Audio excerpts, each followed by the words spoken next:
Hey all, welcome back our my YouTube channel. இன்றைக்கி நம்ம என்ன வீடியோ பார்க்க போகிறோம் அப்படின்னா, இட்லி சாம்பார் வீடியோ தான் வந்துட்டு இப்போ பார்க்க போகிறீங்க. வாங்க நம்ம வீடியோக்குள்ளே போகலாம்.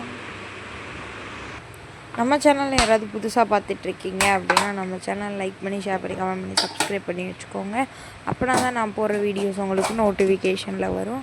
அதுக்கு ஃபஸ்ட்டு ஒரு 1/2 டம்ளர் பாசிப்பருப்பு, 1/2 டம்ளர் துவரப்பருப்பு எடுத்துக்கோங்க. நல்லா வாஷ் பண்ணி 2-3 டைம்ஸ் வந்து வாஷ் பண்ணி எடுத்துக்கோங்க. அதுக்கப்புறம் பல்லாரி வெங்காயம் 2 எடுத்து நான் கட் பண்ணி வச்சுருக்கேன். எனக்கு தேவையான சைஸில் நான் கட் பண்ணி வச்சுருக்கேன்.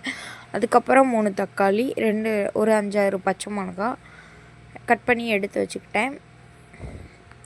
அதுக்கப்புறம் குக்கர் எடுத்து ஸ்டவ் ஆன் பண்ணி வச்சுட்டு எண்ணெய் போட்டு சீரகம் போட்டிங்க அப்படின்னா சாம்பார் நல்லாயிருக்கும்.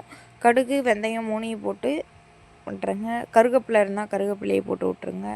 அதுக்கப்புறம் வெங்காயத்தை ஒரு 2 நிமிஷம் கொட்டி நல்லா வதக்கி விட்டுக்கோங்க. ஒரு 2 நிமிஷம் வதங்கினதுக்கு அப்புறமா பச்சை மிளகா கொட்டுங்க.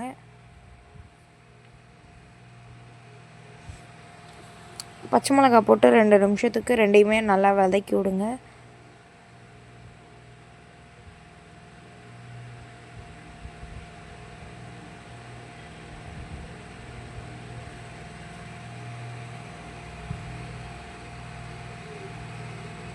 அந்த ஒரு வெங்காயம் மட்டும் நல்லா கட் பண்ணாமல் விட்டுட்டேன். அதை தான் வந்துட்டு குத்தி எடுத்து விட்டுட்ருந்தேன். வேகும்போது கரெக்டானதுக்கு வந்துடும். அதனால் நல்லா வதக்கி விட்டுட்டேன். தேவையான அளவுக்கு நிறையவே எண்ணெய் ஊற்றிக்கோங்க, உங்கள் அளவுக்கு தேவையான மாதிரி.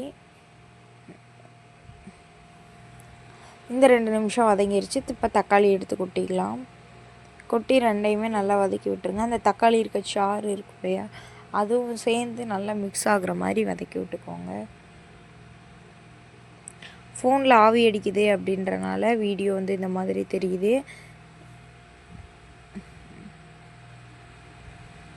அப்படியே லைட்டாக அதுக்கு வெங்காயம் தக்காளிக்கு அளவான உப்பு மட்டும் சேர்த்துக்கோங்க. அப்போ உப்பு சேர்த்து வதக்குனீங்க அப்படின்னா அந்த வெங்காயம் தக்காளிலேயும் உப்பு இருக்கும். அதுக்காக தான் உப்பு போட்டு வதக்கணும்.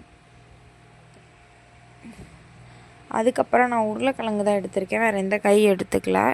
உருளைக்கிழங்கை போட்டு அதை ஒரு 2 நிமிஷம் வதக்கிட்டு அது கொஞ்சம் ஒரு 2 நிமிஷம் வதங்கினதுக்கு அப்புறமா நம்ம சேர்க்க வேண்டிய மசாலாஸ்லாம் ஆட் பண்ணிக்கலாம். நான் என்ன அதுக்கு மசாலாலாம் எடுத்திருக்கேன் அப்படின்னா,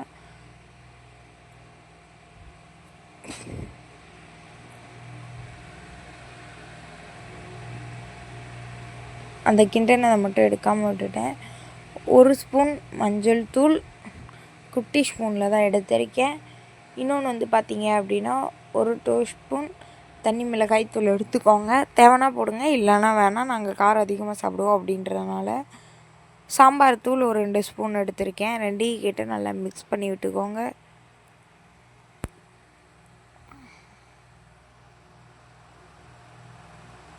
முன்னாடியே பருப்பை போட்டுருங்க வீடியோவில் பார்த்த மாதிரி. அதுக்கப்புறம் தேவையான அளவுக்கு உப்பு போட்டுக்கோங்க. இப்போ சாம்பாருக்கு தேவையான உப்பு போட்டுக்கோங்க, கரெக்டான அளவு போட்டுக்கோங்க. ஏன்னா ஆல்ரெடி நம்ம உப்பு போட்டிருக்கோம்.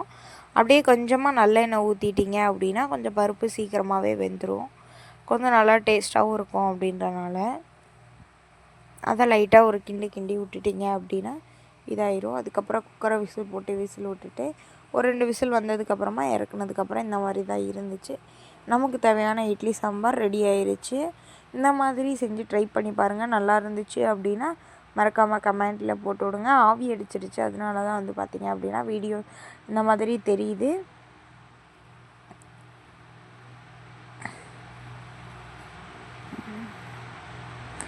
நைட்டுக்கு வந்து பார்த்திங்க அப்படின்னா நாங்கள் தோசை ஊற்றியிருந்தோம். தோசைக்கு இந்த சாம்பார் வச்சு சாப்பிட்டது டக்கராக இருந்துச்சு. ஓகே, பாய். இதோட இன்னொரு நெக்ஸ்ட் வீடியோவில் பார்க்கலாம்.